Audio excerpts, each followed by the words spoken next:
One of the less enjoyable aspects of YouTubing is managing SD cards and dealing with all of the pictures and videos that result. So I recently got this external hard drive, 2 terabyte external hard drive.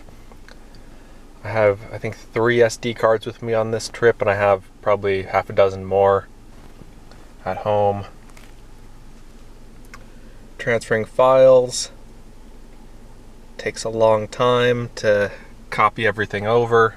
Not my favorite part of making videos.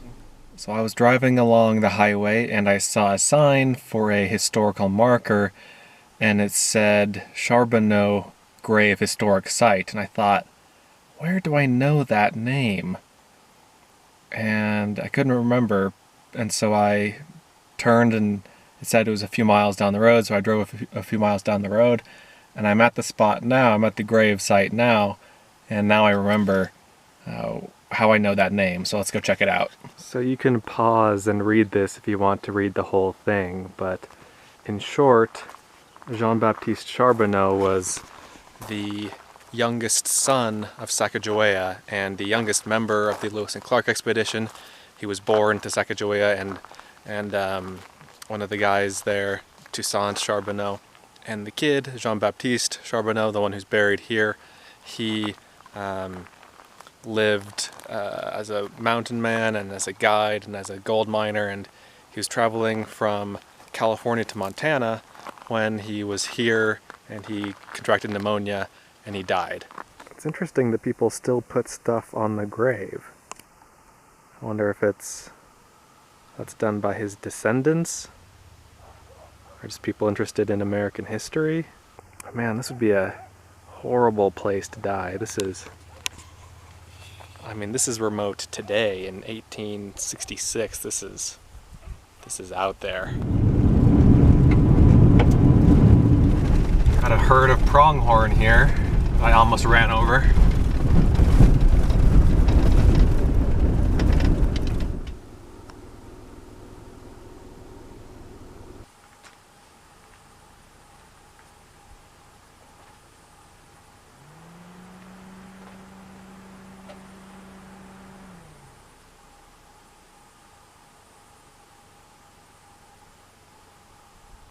I just saw that little arch on the side of the road and thought it was neat.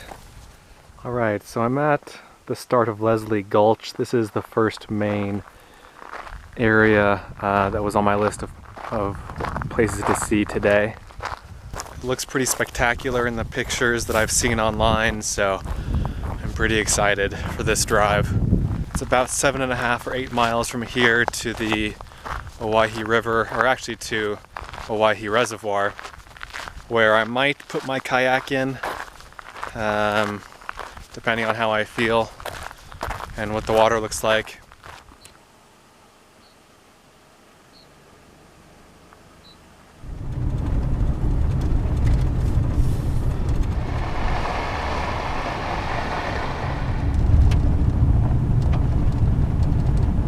So there are several side canyons or side gulches that branch off from the main one. This one is called Upper Leslie Gulch. I'll walk back about 10 minutes up here and see what the area looks like. So I just nearly stepped on a rattlesnake. It rattled on me.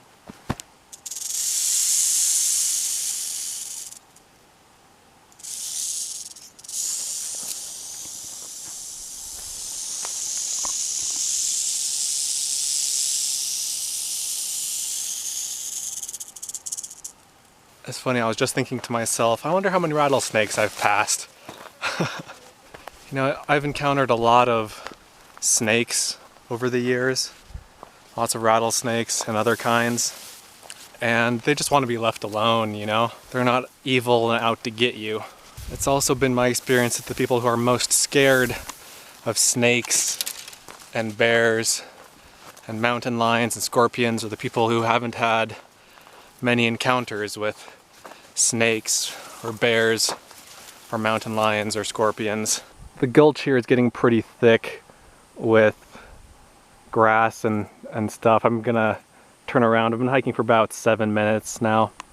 You can see the trail is here and it just kind of, I don't know, goes up there somewhere. But check out these really neat rock formations.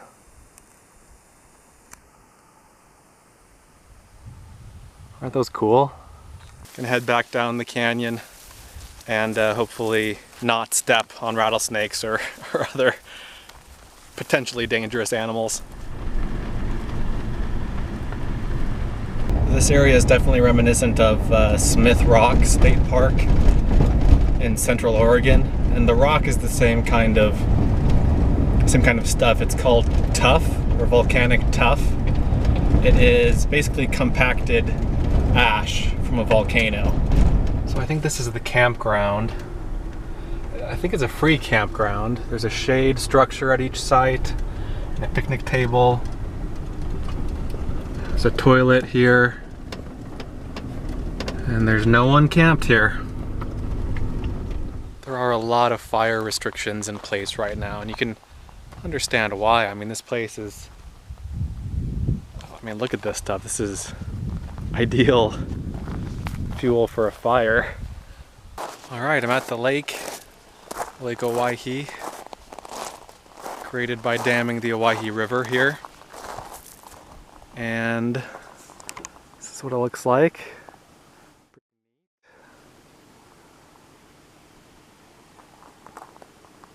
I think I'm gonna get something to eat, make myself a sandwich or something, and then I'll park and take the kayak for a spin. Man, there is just no one out here. I haven't seen a single soul in Leslie Gulch, like while I was driving, while I was eating, while I was getting the kayak ready. Didn't see anyone. As I was getting into the water, a single boat went by on the lake, but that was, 15 minutes ago. I haven't seen anyone since. That's crazy to me. Anyway, here's the view from the cockpit. Out this way. I think I'm gonna paddle over to these cliffs over here and go along them.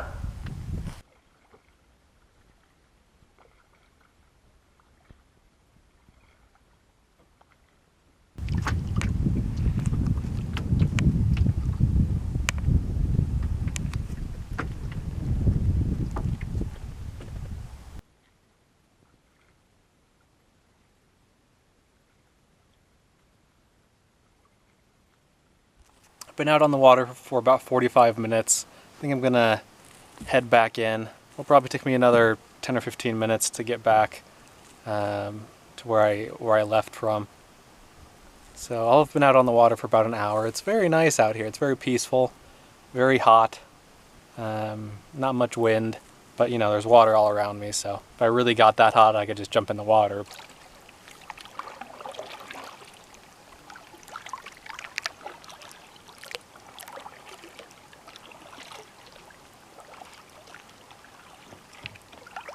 Well, I'm still the only one here, the only one that I've seen here. I put the kayak back up on top. I have the AC going in the car. It is really hot. The thermometer in my car says 104 degrees. I believe it. It is quite warm. But I'm gonna head back through Leslie Gulch now and go to a place called Succor Creek, I think.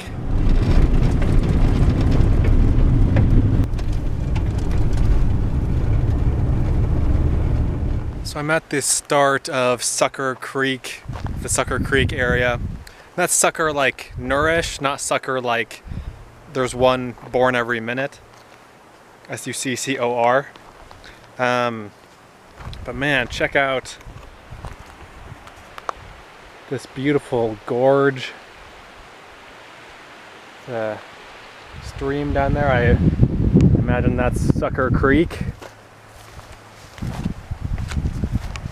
And Look at this over here. Look at the color of that water. That is dark, tannin colored water, isn't it?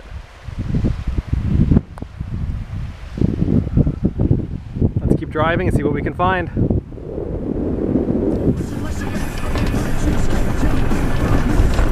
There's a campground here to the right. It's a Succor Creek campground. Actually looks like a really great campground. It was, I think it's free. I didn't see any signs or anything like that. There's one other vehicle there. Room for more, for sure. But it's still early. I'm not looking for a campsite yet. It's 2:30.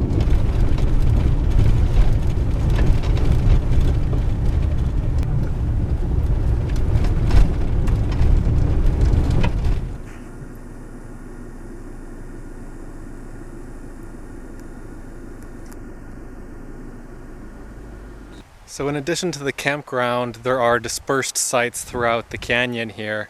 I stopped here just to look at one of them. You can see here it's not shaded, it's out in the open, but it's pretty cool.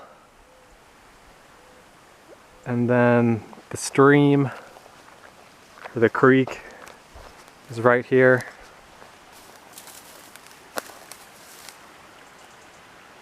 Isn't that pretty? Beautiful area.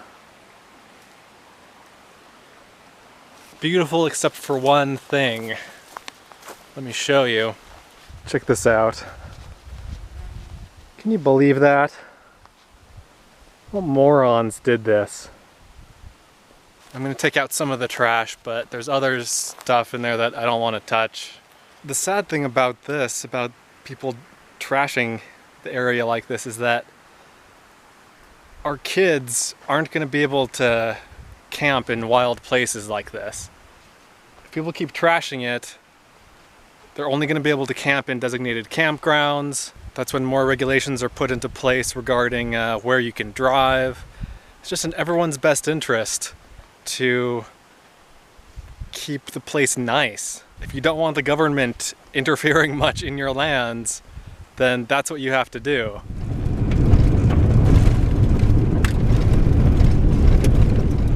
Alright, so I'm a couple miles from a road, from a highway that'll take me into the Nampa, Boise area, or Boise, I'm sorry.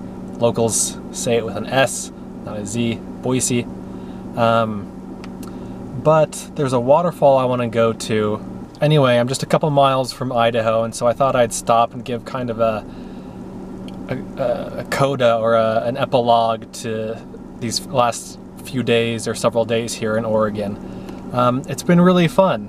I've never been to this part of Oregon before, the southeast corner, the desert part of Oregon.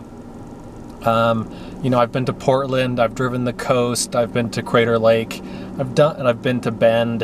I've done all of those things, and so I didn't want to do that on this trip. And so it's been really pretty fascinating. This is such a vast part of the state. And it's so empty. It's 2 or 3 hours between, you know, settlements of any size. It's crazy. Anyway, I've enjoyed this this little corner of Oregon, even though there were a couple things that I didn't get to see for one reason or another, and there are things that I deliberately didn't see for one reason or another. Like there are a bunch of hot springs in this area, but it's, I mean, right now it's cooled down from the earlier temperature of 104. And now it's 95, but, you know, I don't want to go in a hot spring right now. There's more to do on the Owyhee River, and there's just a lot to do. There are more craters, more volcanic craters in southeast Oregon. Anyway, there's a lot to see and do here. It's a big, open, empty space. It's very interesting, and I recommend coming to this part of the state if you've already been to other parts of Oregon, or if you're just looking for some desert and you're in this part of the country for whatever reason. So I'm gonna go to this waterfall now, kind of on the other side of these mountains here, but it's in Idaho.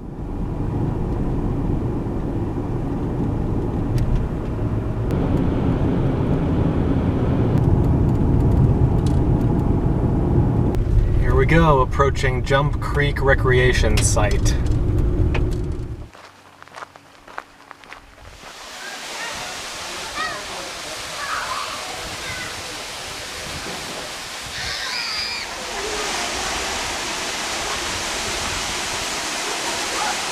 Really cool place, but pretty crowded. I'm not gonna hang around for too long. Well, that was an awesome little waterfall. I didn't stay there for very long. It's only like a 4-minute walk to the waterfall from the parking lot. There are lots of people there. I wasn't planning on going swimming there or anything. I'm just, I want to get into Boise and try to find a shower there. But if I had kids or if I were with my girlfriend, this would be an awesome spot to come to. Really beautiful little canyon. In addition to the waterfall itself, there's lots of little nooks and crannies to explore, and really cool little spot. Glad I came here. Gonna try to head into town now and get some internet and try to figure out where I'm gonna go for the night. It's 4 p.m. Got several hours of daylight left. Gotta put a plan together. And I made it to the rec center here in Nampa. It's like $8 to use their facilities, and so I'm just gonna pop in and take a shower.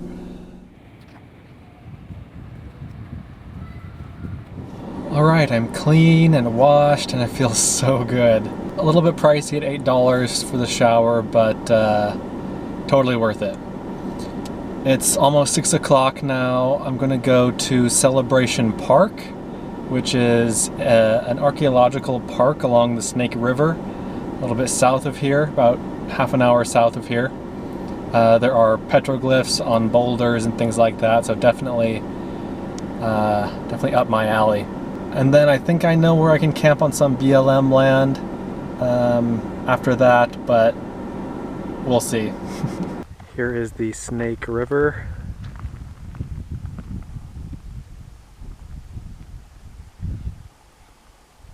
The place I'm going to with the petroglyphs on the boulders is just that way, but I saw the bridge here and I wanted to check it out.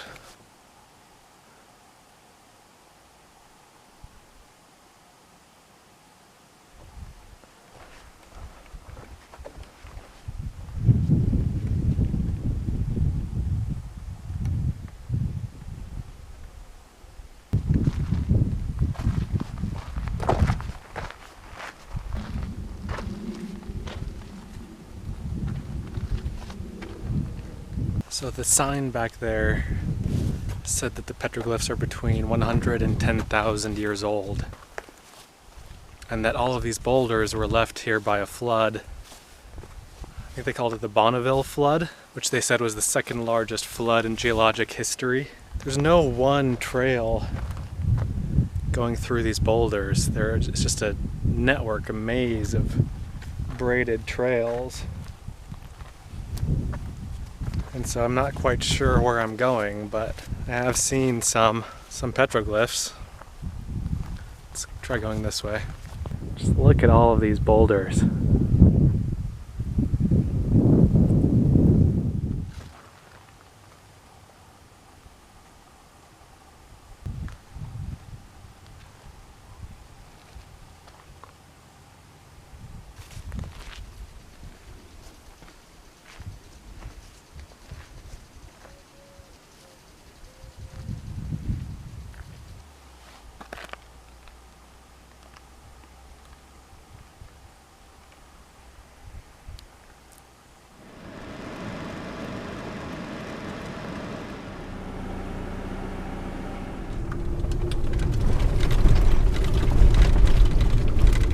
Well, I've been following some Google Maps directions on this little dirt road here, but I've hit a bit of a snag.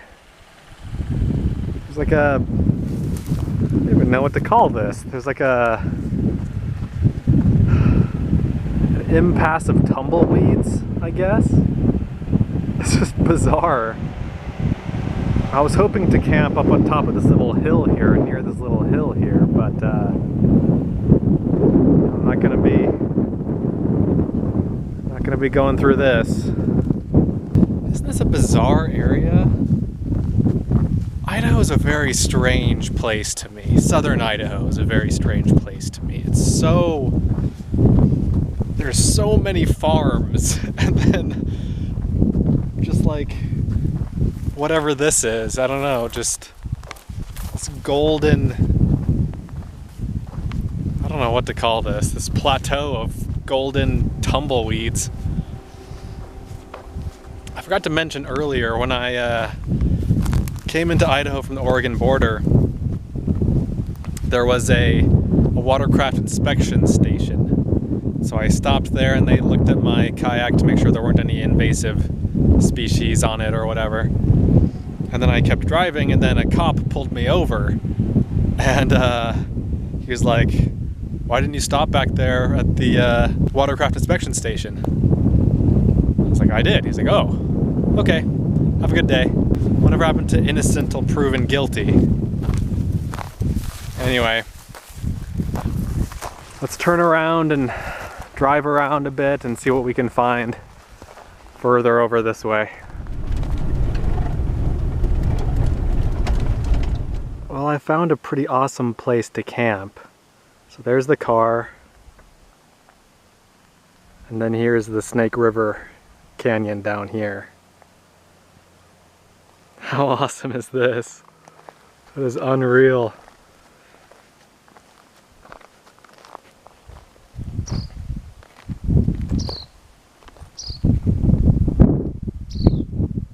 The only problem is that there are a lot of these little gnats around. I don't know if you can see all the little gnats out there, but man, they are super annoying. I don't think I can spend the night here, although, man, look at that. Whatever, I need to find a place with fewer of these nasty little bugs. I drove to a new site. Looks like the flies are even worse here. I might just have to move to a different area, which is a bummer. I really wanted to sleep here on the edge of the canyon, but these things will drive me crazy. I won't be able to do anything outside. Alright, back to the drawing board. Alright guys, I found a campsite. Still some bugs here, but far fewer than there were over at the rim. The rim is only about, I don't know, a 3-minute drive over there. But this is my campsite. There's a dirt road out beyond my car, and then there's a smaller, faint dirt track that came along this side of the fence here. This has been a pretty crazy day. Covered a lot of ground. It feels good to be in Idaho. It's you know, one state closer to home, and you know, I'm getting tired. Getting tired of driving, tired of camping. I want to be back home. If I really wanted to, I could make it in, you know, I don't know, 5 or 6 hours, I think. I don't want it that badly, but I am happy to be kind of on the final home stretch here. I think I'll take you know, 3 or 4 more days to get home. You know, people ask me why I don't live and travel in my SUV full time. I could do it, but I don't know, I don't want to. Like, would you? I feel like I have a pretty good setup now. I rent a room in a house, and I can see my girlfriend and spend time with my girlfriend, but then I can still travel wherever I want, whenever I want. I've spent about 2 months on the road so far this year. I'll probably spend at least another few weeks before the year's over, so in between I still have a place where I can, you know, sit on the couch and veg and have a microwave and take a shower whenever I want and have unlimited high-speed internet. Like that, I feel like that's important, to me anyway. Thanks for joining along. Thanks for following me on this crazy adventure. I honestly don't know what I'm going to do tomorrow. I don't get a phone signal here. I don't know how I'll make it back to civilization, but I imagine I'll find a way. I'd like to head back up into the mountains tomorrow. It's still like 95 degrees right now, 96 degrees, and it's gonna get down into the 60s tonight, which is not terrible. Certainly could be worse, but I'd like to get up to higher elevations. So I'll have to look at the map and see what I can do, and see what other things there are that I want to see, because there are still a handful of things that I want to see. I think ideally I would spend the daytime traveling around in the hotter areas, but then go sleep up at the higher elevation. Thanks for watching, and I'll see you in the next video.